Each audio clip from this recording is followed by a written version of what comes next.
हमारे साथ ओबीसी मोर्चा के प्रदेश महामंत्री भाजपा हरियाणा के हमारे साथ मौजूद है, उनसे बातचीत करेंगे। रामेश्वर प्रजापति जी आज फरीदाबाद पहुंचे हैं, क्या कुछ मेन मकसद है? देखिए, पहले तो मैं आपके चैनल के माध्यम से प्रदेशवासियों को, हरियाणा प्रदेशवासियों को मैं भारतीय जनता पार्टी की तीसरी बार प्रचंड जीत के साथ बनने वाली सरकार बनने की बधाई देना चाहता हूं कि सबको इस माहौल के अंदर भारतीय जनता पार्टी की सरकार बनी है तीसरी बार।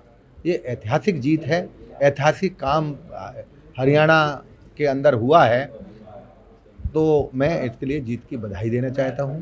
अभी हाल ही में 17 तारीख को मंत्रिमंडल का गठन हुआ, नायब सिंह सैनी के शपथ ग्रहण समारोह पंचकुला में हुआ। देखिए, ये भव्य ऐतिहासिक कार्यक्रम हुआ जिसका आपने कल्पना भी नहीं की थी, इस तरीके के कार्यक्रम की। और निश्चित तौर पे भारतीय जनता पार्टी गरीबों की सरकार, और मुख्यमंत्री ने दिखा दिया कि मैं गरीबों की सरकार और गरीबों का मसीहा एक तरह से कहूँ तो मैं निश्चित तौर पे उन्होंने अभी हाल ही में देखो, अगर हम हॉस्पिटलिटी की बात करते हैं तो किडनी के जो रोगी थे उनका डायलिसिस जो होता था वो अब फ्री में डायलिसिस सरकारी अस्पतालों में होगा। बहुत बड़ी योजना जो गरीब करा ही नहीं सकते थे और उनमें वो लाभ ही नहीं मिल पाता था, निश्चित अब मतलब सहारा अस्पताल में फ्री में होगा। दूसरा, जो उन्होंने घोषणा की थी कि जो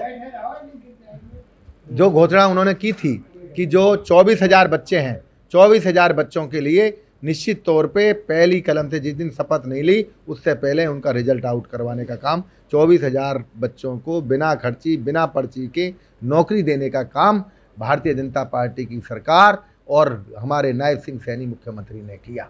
और साथ ही एससी में वर्गीकरण करके, हालांकि वो सुप्रीम कोर्ट का ऑर्डर था लेकिन उन्होंने सरकार के पाले में गेंद डाल दी, सरकार के पक्ष में बयान दिया कि भाई सरकार जाने अपने स्तर से कराए। उसका भी चुनाव से पहले हमने वायदा किया था भारतीय जनता पार्टी ने कि हम वर्गीकरण करेंगे, तो वो आरक्षण का जिन भाइयों को गरीबों को आरक्षण का फ़ायदा नहीं मिल रहा था निश्चित तौर पर वर्गीकरण करके उनको फ़ायदा मिलेगा, उनका कोटा दूसरे वाले नहीं खाएंगे। ये बहुत ही ऐतिहासिक काम करने वाली सरकार है भारतीय जनता पार्टी की सरकार, गरीब के बारे में सोचने वाली सरकार है।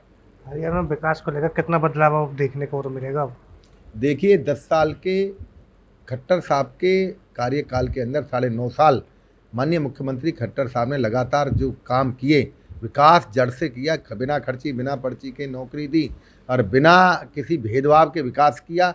आप कोई क्षेत्रवाद परिवारवाद से दूर होकर के सबका साथ सबका विकास और हरियाणवी एक का नारा जो दिया, उसी तर्ज के ऊपर ये विकास का काम करने का दिया। जो कुछ कमी अगर रह भी गई होगी निश्चित तौर पर अगले 5 सालों में विकसित भारत के संकल्प के साथ हम भारतीय जनता पार्टी की सरकार हरियाणा का विकास करेगी।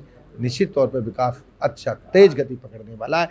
डबल इंजन की सरकार, मुख्यमंत्री लगातार काम करने वाला मुख्यमंत्री हमें मिला, निश्चित तौर पर सरकार काम करेगी और विकास की गति पकड़ेगा, अच्छी गति पकड़ कर काम करेगा। आज अब अपने समाज के बीच में बेचे, स्वागत भी आपका किया। देखिए, मैं पहले तो बधाई देना चाहता हूं और मैं धन्यवाद करूंगा अपने पिछड़े वर्ग के लोगों को कि मैं आज फरीदाबाद कल यहाँ पहुंचा तो आज सभी लोग यहाँ आए हैं, सभी ने पगड़ी पहना करके मेरा मान सम्मान बढ़ाए। मैं आभारी हूँ इन सभी अपने बड़े बुजुर्गों का, अपने पिछड़े वर्ग के लोगों का, और बेहद खुशी होती है जब भी मैं यहाँ आता हूँ। दूसरे दिन, तीसरे दिन, चौथे दिन तो सब लोग मिलकर के इन्होंने भारतीय जनता पार्टी को जिताने का काम किया है। अगर आप बात करोगे तो भारतीय जनता पार्टी का एक वर्ग ऐसा है जिन्होंने 100% मत डाल करके भारतीय जनता पार्टी को तीसरी बार प्रचंड बहुमत के साथ में जिताने का काम किया है। ये इन ऐसे पिछड़े लोगों हमारे आज यहाँ कार्यालय पे आए, उन्होंने पगड़ी पहनाकर मेरे का सम्मान किया। मैं सदैव इनका आभारी हूँ और इनका धन्यवाद भी करता हूँ और जनता का भी धन्यवाद करूँ, प्रदेश की जनता, क्योंकि देखिए हमारे को जिस प्रकार से मैं महामंत्री था प्रदेश में ओबीसी मोर्चे के अंदर, हमारे ओबीसी मोर्चे के जो अध्यक्ष थे वो कांग्रेस में शामिल हो गए, तो निश्चित तौर पे हम पे वो जो बोझ था, जो हमें काम था वो हमारे को करने को मिला। निश्चित तौर पे हमने चुनाव के अंदर 2 महीने लगातार डट करके प्रदेश का घूम घूम करके ये कार्य काम किया। पूरे पिछड़े वर्ग के लोगों ने लगातार पूरा करके दिखाया कि भारतीय जनता पार्टी में एक वर्ग ऐसा है जो निश्चित तौर पर 100% भारतीय जनता पार्टी का कैडर का वोट है। बीसी के लोग निश्चित तौर पर सरकार बनाने का काम जो नारा दिया कि भाई भारतीय जनता पार्टी की सरकार किसने बनाई, तो ओबीसी बोलते हैं हमने बनाई, और अगली बार सरकार कौन बनाएगा, तो निश्चित तौर पर हम बनाएंगे। उसी नारे के साथ में हमने काम किया और सभी ओबीसी वर्ग के लोगों ने काम करके भारतीय जनता पार्टी की सरकार बनाने का काम किया है। निश्चित तौर पर भारतीय जनता पार्टी इनका भी रख रखाव करने का काम भारतीय जनता पार्टी करेगी। फरीदाबाद लोकसभा में 4 मंत्री हो चुके हैं अब। निश्चित तौर पर 9 में से 8 सीटें जीत के भारतीय जनता पार्टी की झोली में डालने का काम किया, तो मंत्री भी उसी प्रकार से माननीय मुख्यमंत्री है। भारतीय जनता पार्टी सबका साथ सबका विकास लेकर चलती है, सबका प्रयास और सबके विश्वास के साथ में चलती है। इनका विश्वास भी लेना जरूरी था, तो निश्चित तौर पर जितना यहाँ से हमारे जीत के गई उसी जीत के हिसाब से हम मंत्री पद दिए हैं, और ताकि विकास हो सके, क्षेत्र का विकास हो सके, विकास ऊंचाइयों को छुए, किसी तरह की कोई कसर नहीं छोड़ी जाएगी।